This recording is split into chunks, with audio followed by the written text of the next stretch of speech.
Vamos a revisar una serie de tópicos, ¿sí? Entonces, la idea es prepararlos para un examen. Entonces, vamos a hablar un poco de lo que es, ¿no es cierto?, la displasia congénita de la cadera. Dentro de esta patología, ¿no es cierto?, es sin duda alguna la malformación congénita más frecuente del esqueleto, ¿sí? Cuando nosotros evaluamos un niño que sospechamos en una displasia, tenemos en primer lugar una serie de signos, en la anamnesis que hay que hacerle a la madre, sobre todo para predecir, ¿no es cierto?, si tiene algún factor de riesgo. Por ejemplo, si los parientes, la madre, los abuelos tuvieron displasia, ¿no es cierto?, la niña tiene mayor incidencia de displasia, ¿sí? En segundo lugar, la raza blanca, ¿no es cierto?, es un factor predisponente bastante alto para displasia, ¿sí? Tenemos un factor de sexo muy fuerte, se sabe que, ¿no es cierto?, que es 7-1 más frecuente en niñas que en varones, ¿sí? Hay también, ¿no es cierto?, trastornos relacionados, ¿no es cierto?, con el espacio intrauterino que tienen los niños. Por ejemplo, es más frecuente en el primogénito, es más frecuente en el oligoamnios y es más frecuente en la presentación podálica. En los tres eventos, ¿no es cierto?, el niño, la zona pélvica está más comprimida y sería un factor, ¿no es cierto?, de riesgo para la displasia. Entonces, si yo tengo que evaluar, ¿no es cierto?, en el control del niño sano, un niño, ¿no es cierto?, y que por ahí, ¿no es cierto?, tiene antecedentes heredofamiliares, ¿no es cierto?, es de raza blanca, es niña, es primogénita, estuvo en presentación podálica, ¿no es cierto?, entonces tiene una serie de factores de riesgo para la displasia, ¿ok? Entonces, el examen clínico de inicio, ¿no es cierto?, es fundamental, ¿sí? Entonces nosotros hacemos dos maniobras básicas en el examen clínico del recién nacido, ¿no es cierto?, que es el Barlow y el ortolani, ¿sí? El ortolani es abducir las caderas y ustedes van a percibir un chasquido, ¿no es cierto?, de que se está reduciendo la cadera a su posición. Y Barlow es la aducción de las caderas, ¿no es cierto?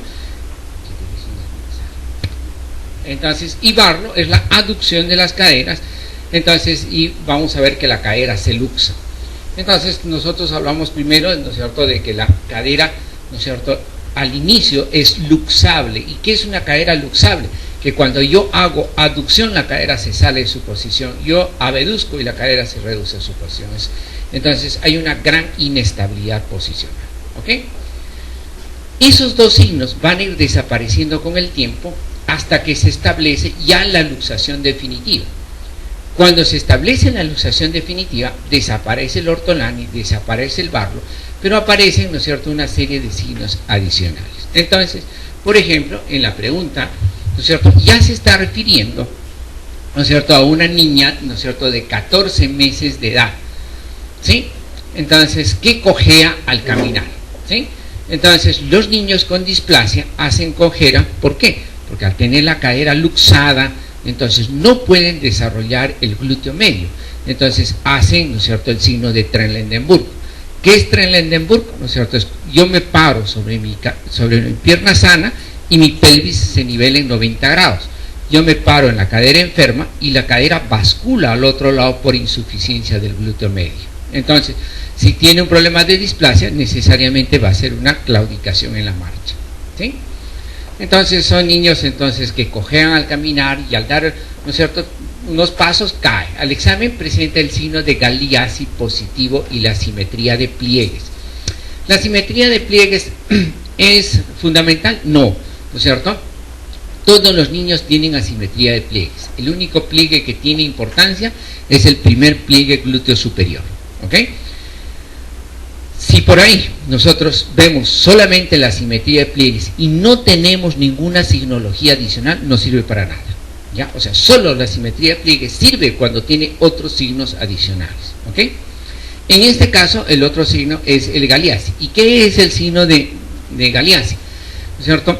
Cuando ustedes flexionan las caderas, van a ver, ¿no es cierto?, una aparente discrepancia de las extremidades, una pierna más corta que la otra.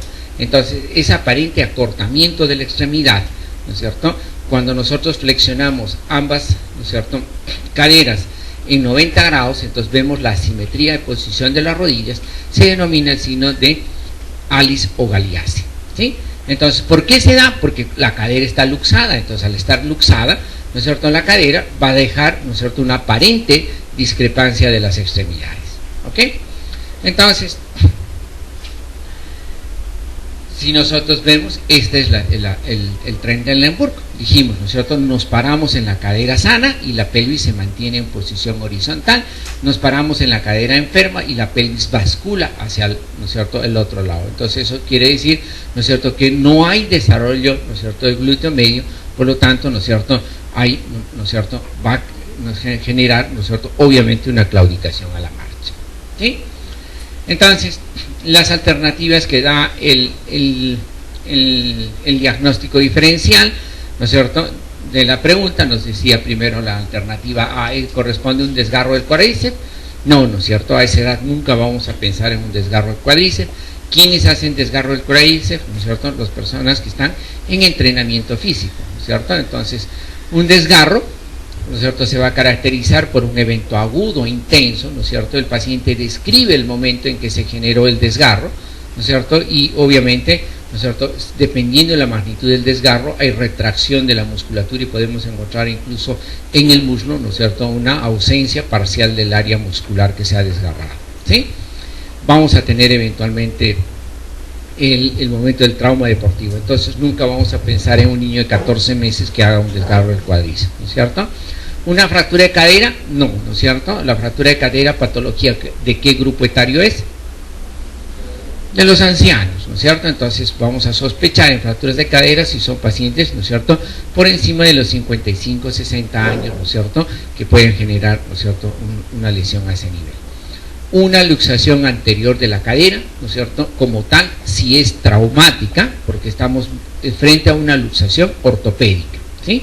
Si es una luxación traumática, se genera, ¿no es cierto?, por un trauma intenso. ¿Qué patología, qué grupo etario hace luxaciones de la cadera? El adulto joven, ¿no es cierto? El adulto joven es el que hace, ¿no es cierto?, una luxación traumática de la cadera, y el trauma tiene que ser muy importante, sobre todo, ¿no es cierto?, accidentes de tránsito, ¿no es cierto?, derrumbes, aplastamientos, traumas importantes van a generar, ¿no es cierto?, la posibilidad de una luxación de la cadera. Entonces, la anteversión femoral, normalmente, si yo veo en el eje lateral el fémur, la cadera, o sea, la cabeza femoral, ¿no es cierto?, está 10 grados hacia adelante. Entonces, eso nos permite, cuando ustedes caminan, ¿no es cierto?, la posición de la marcha en ligera, ¿no es cierto?, separación externa. Entonces, esa es la posición normal del eje. Hay niños, sobre todo, en el desarrollo, que les gusta sobre todo quedarse sentados sobre sus rodillas en W, ¿no es cierto?, o duermen mucho boca abajo. Cuando el niño duerme mucho abajo, queda con las extremidades en rotación interna. Entonces, esa posición aumenta la anteversión femoral y eso obliga, ¿no es cierto?, a la extremidad a caminar en rotación interna. Entonces, son los niñitos, ¿no es cierto?, que caminan con los pies en rotación interna. Entonces, han aumentado la versión femoral y eso se corrige fundamentalmente con programas de ejercicios, ¿sí? Bien, entonces estamos, ¿no es cierto?, en la pregunta, la respuesta correcta, ¿no es cierto?, es, ¿no es cierto?, la sospecha de una displasia de cadera, ¿no es cierto?, por las características clínicas que estamos encontrando, ¿ok?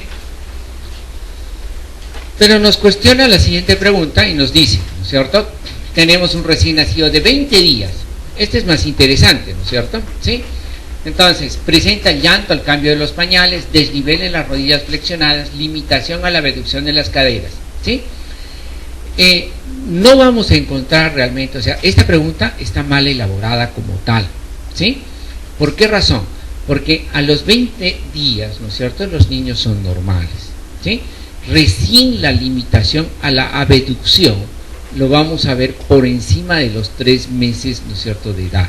Dijimos, Ortolani y Barlow, ¿no es cierto?, queda la cadera luxable, ¿no es cierto?, se veía, ¿no es cierto?, en los niños recién nacidos, ¿sí?, hasta los 3 meses. A los 3 meses la cadera ya permanecía luxada, ya no es esa cadera luxable. Entonces, cuando queda luxada, se retraen los aductores. Entonces, al retraerse los aductores, entonces el signo fundamental es la limitación a la abducción de la cadera. ¿Sí? Entonces, nosotros tenemos una franca limitación a la abducción de la cadera. Entonces, acá no debería decir 20 días, sino por lo menos, ¿no es cierto?, 120 días, una cosa así, para que sea real, ¿no es cierto?, la pregunta como tal. ¿Sí? Entonces, desnivela las rodillas flexionadas. ¿Cómo se llamaba ese signo? El signo de Alice o de Galeazzi. ¿Sí? Entonces, tenemos limitación a la abducción de las caderas, ¿no es cierto? Y nos dice, la radiografía muestra ausencia del núcleo femoral. Entonces, durante los 3 primeros meses de vida, el diagnóstico corroborativo es ecográfico, no es radiográfico. ¿Sí? Entonces, esta imagen, ¿no es cierto?, de falta de la formación del núcleo femoral, recién lo vamos a ver encima del 3er mes de vida. ¿Sí? Entonces, quien ha elaborado la pregunta se ha olvidado de poner un número 1 acá para que sea real, ¿no es cierto?, la pregunta. ¿Sí? Entonces, igual, ¿no es cierto?, nos hablan, ¿no es cierto?, de una serie de alternativas, ¿no es cierto?, que hay que verlas. Entonces, no se ríen, ¿no es cierto? Entonces, tenemos la discrepancia de las extremidades, ¿no es cierto?, que era el signo de Alice o Galeazzi, ¿no es cierto?, pero la dificultad, ¿no es cierto?, para la abducción, estamos frente a lo mismo, ¿no es cierto?, la dificultad para la abducción es el signo más importante a partir del 3er mes de vida, ¿ya? Entonces se va retrayendo. Entonces la madre muchas veces consulta realmente porque no le puede cambiar los pañales a estos niños, ¿ok? Las imágenes radiográficas que nosotros vamos a buscar, ¿sí?, ¿no es cierto?, que son a partir del 3er mes, ¿sí?, tienen una serie de signos indirectos. Entonces, nosotros al tomar la radiografía vamos a ver los núcleos de osificación más importantes de la pelvis. Vamos a tener al ilíaco, al pubis y al isquion, que confluyen en lo que va a ser el acetábulo. ¿Sí? Entonces, si yo trazo una línea horizontal por ese acetábulo en formación y busco el vértice de este acetábulo, puedo trazar otra línea y eso me da un ángulo que se denomina ángulo acetabular. ¿Sí? Estos niños, por lo general, sus ángulos acetabulares son amplios, verticalizados, que se denominan. Entonces, ángulos mayores a 25 grados, entonces nos hablan, ¿no es cierto?, de una displasia acetabular. Por ese borde del acetábulo voy a trazar 2 líneas verticales. Entonces, normalmente esto me va a dividir la cadera en 4 cuadrantes. El núcleo de osificación femoral tiene que estar localizado, por lo general, en el cuadrante inferior interno. ¿Sí? Cuando ese núcleo de osificación lo vemos fuera de ese cuadrante inferior interno, entonces es otro signo indirecto, ¿no es cierto?, de que hay una displasia de la cadera. ¿Sí? Y si nosotros comparamos el núcleo de osificación de la cadera normal con la cadera displásica, siempre este núcleo o es más pequeño o está todavía ausente, ¿no es cierto? Y es eso de lo que nos habla la radiografía en la pregunta, porque ¿qué nos decía, ¿no es cierto? La pregunta nos decía que en la radiografía teníamos ausencia, ¿no es cierto?, de la presencia del núcleo femoral. ¿Sí? Entonces se refiere básicamente, ¿no es cierto?, a esas características.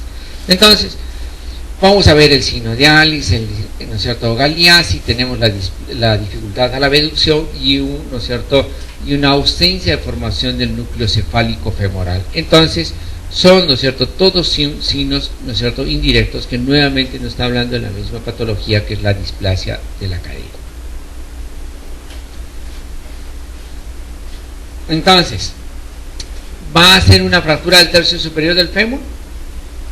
No, ¿no es cierto? Estamos en lo mismo. Las fracturas del tercio superior del fémur corresponden nuevamente a las fracturas de la cadera. ¿Sí? Entonces, no es patología, ¿no es cierto?, vale. Tampoco es una luxación traumática. La epifisiolisis de la cadera, ¿no es cierto?, es cuando la cabeza femoral se desplaza de su núcleo de crecimiento. ¿Sí? Entonces, yo voy a tener la cabeza, ¿no es cierto?, que en su núcleo de crecimiento se comienza a salir de su posición. ¿Sí? Esa patología se va a presentar en niños generalmente entre los 14 y 16 años, ¿no es cierto?, que sufren de obesidad, ¿no es cierto?, y hacen un trastorno que se llama un hipogonadismo adrenogenital, ¿ya? Entonces, los niños obesos con hipogonadismo adrenogenital,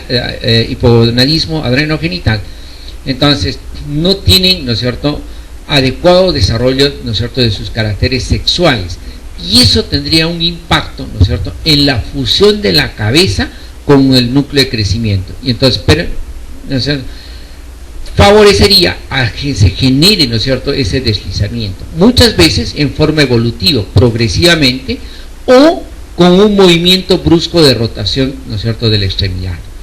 La característica clínica más importante de estos niños es que la cadera queda bloqueada en rotación externa. Entonces estos niños tienen mucha dificultad a la rotación interna de la extremidad, ¿ya? Y obviamente en la radiografía nosotros vamos a ver cómo la cabeza femoral se está desplazando de su núcleo cefálico, ¿ok?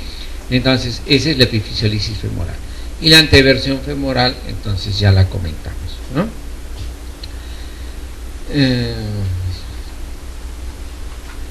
Entonces, no se olviden, ¿no es cierto? Entonces, si nosotros vamos a evaluar, ¿no es cierto?, un niño de 20 años, 20 días, ¿no es cierto?, vamos a tener Ortolani y Barlow y no vamos a tener las características clínicas, ¿no es cierto?, que nos describen acá. Pero obviamente se están refiriendo a la displasia de la cadera. Entonces ahora nos cuestionan y nos preguntan, para confirmar la displasia de la cadera de un niño de 5 meses de edad, ¿qué vamos a solicitarle? Una radiografía, ¿no es cierto?, porque dijimos que la ecografía solo tiene utilidad ¿hasta qué mes? Hasta el tercer mes de vida, ¿sí? Entonces, a partir del tercer mes de vida, el diagnóstico es radiológico, ¿sí? Entonces, perfecto, ¿ya? Eso que quede claro. Muy bien. Entonces, ahora nos cuestionan y nos dicen, ¿no es cierto?, en la luxación congénita de cadera, el Ortolani o el signo de Ortolani es un signo palpable, visible, audible, radiológico, o es el signo de pliegue. Es un signo palpable, ¿no es cierto?, porque nosotros palpamos, ¿no es cierto?, cómo sentimos el chasquido de la cadera al momento, ¿no es cierto?, de regresar la cadera a su posición. Entonces, cuando hacemos, ¿no es cierto?, en la maniobra semiológica, bueno, esto es lo que dijimos al principio, entonces la posición podálica, el oligoamnios, ¿no es cierto?, el primogénito eran factores de riesgo importante, ¿no es cierto? Esa es la limitación a la abducción que dijimos, es el signo más importante a partir del tercer mes de vida, ¿sí? Pero el Ortolani, ¿no es cierto?, fíjense cómo se hace. Entonces, el pulgar está en la cara interna del muslo y el dedo índice y dedo medio está en la zona trocantérica. Entonces, cuando nosotros hacemos abducción, vamos a sentir como la cadera que estaba luxada se está regresando a su sitio. Entonces, da, ¿no es cierto?, el chasquido sobresalto de reducción. Entonces, es un signo palpable, ¿sí? Bien. Entonces, ahora estamos evaluando, ¿no es cierto?, un niño de 7 años con claudicación a la marcha y dolor en la cadera. Entonces, ya es un signo, ¿no es cierto?, niño mayor, ¿sí? Entonces, si hubiera tenido displasia de la cadera, ¿no es cierto?, probablemente, ¿no es cierto?, él haya cojeado desde que empezó a caminar, ¿no es cierto?, tenga una claudicación, probablemente no tenga dolor, porque el dolor, ¿no es cierto?, en la displasia se va a presentar cuando ya genera un desarrollo artrósico de la cadera. Entonces son niños que básicamente cojean, tienen dificultad a la abducción, pero, ¿no es cierto?, consultan básicamente por eso. En este caso, ¿no es cierto?, nos están consultando por un niño ya de 7 años de edad que viene con claudicación a la marcha, o sea, con cojera, ¿no es cierto?, pero con dolor, ¿sí? Entonces, a esa edad nosotros, ¿en qué vamos a sospechar?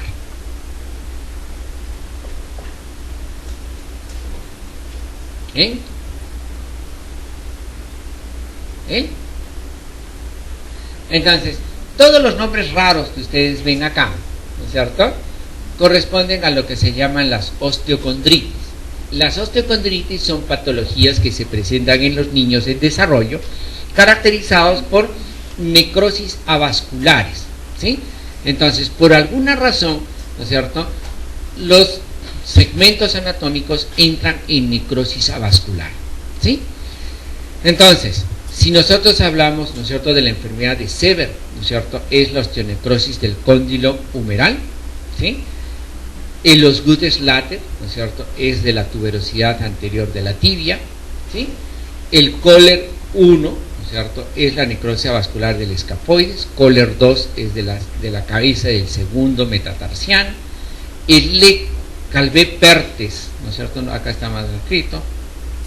Entonces es, ¿no es cierto?, la necrosis avascular de la cabeza femoral, ¿sí? Y la enfermedad de Panner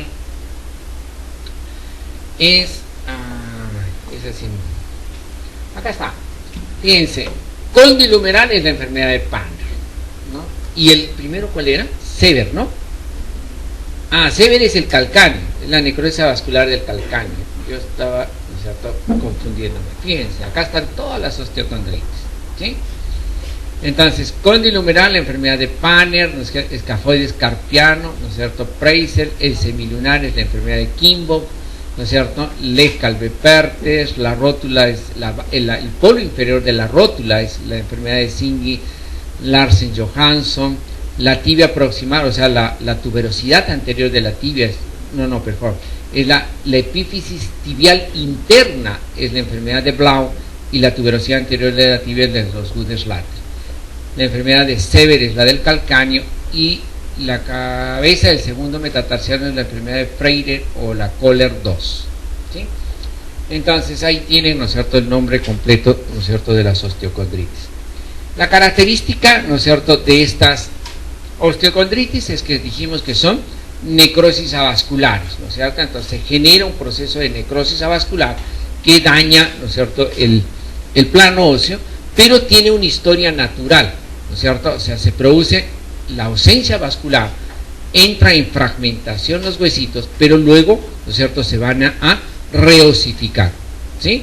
Ese tiempo en que tarda en reosificarse el tejido, ¿no es cierto?, se calcula más o menos de 2 años, ¿sí? Entonces, en este proceso puede generarse una serie de trastornos, ¿no es cierto?, de deformación ósea. Entonces nos estaban cuestionando sobre un niño que cojeaba y venía con dolor en la cadera, ¿no es cierto? Muchos de estos niños también vienen con dolor irradiado a la rodilla. Entonces la sospecha clínica a esa edad, ¿no es cierto?, es de una enfermedad, o sea, es del Leckalve-Perthes, que es la necrosis avascular de la cabeza femoral, ¿sí? Son de causa idiopática, de causa, ¿no es cierto?, desconocida. Por alguna razón, ¿no es cierto?, se comprometen las arterias retinaculares que van hacia la cabeza femoral y esta entra en necrosis avascular. Dependiendo del grado de necrosis, ¿no es cierto?, se puede generar, ¿no es cierto?, un daño importante de la cabeza, ¿no es cierto?, y generar, ¿no es cierto?, una secuela funcional final, ¿sí? Entonces, estos niños, ¿no es cierto?, durante el tratamiento, lo que se hace es mantenerlos, ¿no es cierto?, con aparatos de yeso en abducción o férulas abductoras, ¿no es cierto?, durante casi 2 años, que es el tiempo de evolución de esta enfermedad, ¿sí? Pero es realmente muy difícil, ¿no es cierto?, el manejo de estos niños. ¿Por qué? Porque tengan a un niño de 7 años, 2 años sin caminar, es literalmente imposible, ¿no es cierto? Entonces, finalmente los niños, ¿no es cierto?, quedan con colapso de la cabeza, ¿no es cierto?, hacen lo que se llama una coxa plana, o sea, se deforma, se aplasta la cabeza femoral, ¿no es cierto?, y esa coxa plana a la larga nos va a generar una artrosis de la cadera, ¿sí? Entonces, las características clínicas más importantes del Leckalve en sospecha es un dolor a nivel de la cadera, pero no solamente a nivel de la cadera, sino que dijimos que muchos de estos vienen con dolor irradiado hacia la rodilla, ¿sí? Claudicación, quizás la claudicación es el signo más importante, o sea, la marcha claudicante, ¿sí? pérdida obviamente de la motilidad, ¿no es cierto? Va a haber limitación a la abducción, a la rotación interna, puede haber contracturas, ¿no es cierto?, en flexión de la cadera como respuesta básicamente al dolor. Y el tratamiento, como les comenté, ¿no es cierto?, es la inmovilización, ¿no es cierto?, separando, ¿no es cierto?, las piernas, ¿sí? Entonces, este niño de 7 años, ¿no es cierto?, con estas características clínicas, la sospecha, ¿no es cierto?, diagnóstica va a ser siempre un leg calvet partes, ¿sí? Entonces, si es un niño menor, ¿no es cierto?, ¿sí?, por ejemplo, de 3 a 5 años, que viene con dolor en la cadera, y no es cierto, y tiene compromiso del estado general, entonces hace febrículas, ¿no es cierto? Entonces la sospecha en ese grupo etario es de una tuberculosis osteoarticular, ¿sí? Y en los niños, ¿no es cierto?, entre 13 y 16 años debemos sospechar en la epifisiolisis, ¿no es cierto?, de la cadera. Entonces, mucho tiene que ver, ¿no es cierto?, el grupo etario con la sospecha clínica que tengamos que hacer.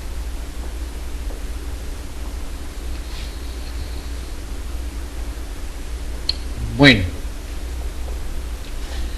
acá se ha ido a otro tema, ¿no es cierto?, porque estamos hablando de la luxación traumática de la cadera, ¿sí? Cuando hablamos de luxaciones traumáticas de la cadera, estamos hablando, ¿no es cierto?, de patología que se presenta fundamentalmente, ¿no es cierto?, en pacientes adultos jóvenes, ¿no es cierto?, secundarios a un trauma de alta energía. Para que ello luxe la cadera, el trauma tiene que ser, ¿no es cierto?, bastante intenso, ¿sí? La cadera puede luxarse hacia adelante o hacia atrás, ¿sí? Tenemos luxaciones anteriores y luxaciones posteriores, ¿sí? Si luxamos hacia adelante, entonces para poder luxar hacia adelante yo tengo que hacer un movimiento brusco de rotación externa y abducción, y el paciente viene en esta posición, ¿sí? ¿Cómo se llama esa posición? La posición impúdica. Entonces los que hacen luxación anterior vienen en la posición impúdica. En cambio, el luxado posterior, para luxar en posterior yo tengo que hacer rotación interna y aducción. Entonces tiro la cadera, ¿no es cierto?, hacia atrás. Entonces esa es la posición púdica, ¿sí? Entonces, si yo tengo un paciente que ha sufrido, por ejemplo, un accidente de tránsito, ¿no es cierto?, y viene, ¿no es cierto?, totalmente postrado, gritando de dolor, no se olviden que las luxaciones duelen muchísimo más que las fracturas, ¿no es cierto?, generan muchísimo mayor, ¿no es cierto?, dolor, ¿verdad? Entonces, viene un accidente de tránsito, un paciente postrado, joven, ¿no es cierto?, con intenso dolor en la cadera, y ustedes ven, ¿no es cierto?, la extremidad en aducción y rotación interna. Entonces ustedes ya saben, ¿no es cierto?, que esa es una luxación posterior de la cadera, ¿sí? Entonces, de acuerdo a dónde se luxen, ¿no es cierto?, pueden generar una serie, ¿no es cierto?, de lesiones adicionales. Si luxan en posterior, ¿sí?, con facilidad yo puedo, ¿no es cierto?, lesionar al nervio ciático. Entonces una de las complicaciones de las luxaciones posteriores, ¿no es cierto?, es la lesión del ciático, ¿sí? En cambio, cuando luxo hacia adelante, puede comprimir la vena femoral, ¿sí? Y si yo tardo muchas horas en reducir esa cadera, al momento de reducir, puedo producir un tromboembolismo pulmonar masivo, ¿no es cierto?, porque la vena comprimida puede llenarse de trombos. Entonces al momento de reducir la luxación, esos, ¿no es cierto?, émbolos o trombos pueden embolizarse, ¿no es cierto?, al llegar al pulmón y generar un tromboembolismo pulmonar agudo, ¿sí? Entonces son eventos, ¿no es cierto?, que tenemos que manejarlos desde inicio. Secundariamente, la cadera, cuando permanece muchas horas luxada, ¿no es cierto?, tiene una alta incidencia, ¿no es cierto?, de que se muera la cabeza del fémur, ¿sí? Entonces entra en lo que se llama la necrosis avascular, ¿no es cierto?, posterior, ¿no es cierto?, a la luxación, ¿sí? Entonces, y eso tiene relación fundamentalmente con el tiempo en que, ¿no es cierto?, uno tarda, ¿no es cierto?, en reducir esa cadera luxada. Entonces, esta complicación puede suscitarse incluso hasta 2 años posteriores al evento traumático, ¿sí? Entonces, cuando nosotros asistimos a un paciente, ¿no es cierto?, que tenga una luxación traumática de la cadera, la reducimos, ¿no es cierto?, siempre hay que advertirle que tiene la posibilidad de que en algún momento, ¿no es cierto?, desarrolle una necrosis avascular femoral.